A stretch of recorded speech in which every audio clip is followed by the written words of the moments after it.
Long before the world was created, there was an island, floating in the sky upon which the sky people lived.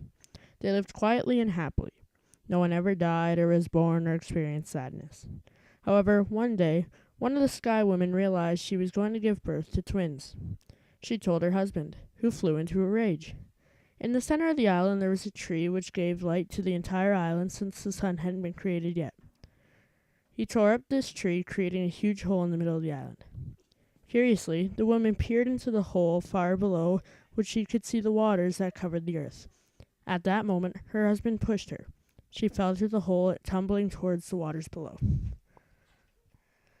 Water animals already existed on the earth. So far below the floating island, two birds saw the sky woman fall. Just before she reached the waters, they caught her on their backs and brought her to the other animals.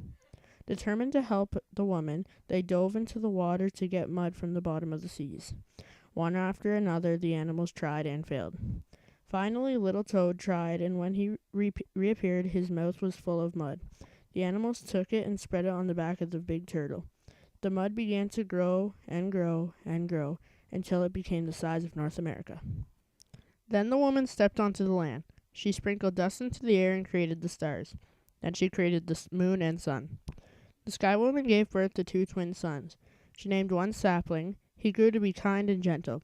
She named the other Flint, and his heart was as cold as his name. They grew quickly and began filling the earth with their creations.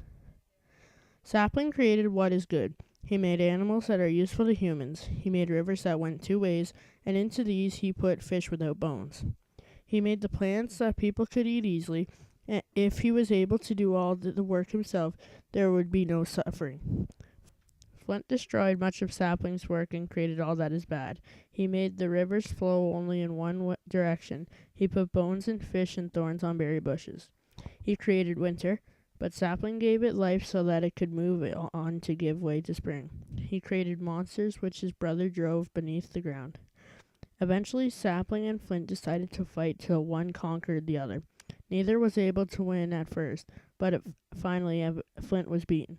Because he was a god, Flint could not die, so he was forced to live on a big turtle's back. Occasionally his anger is felt in the form of a volcano.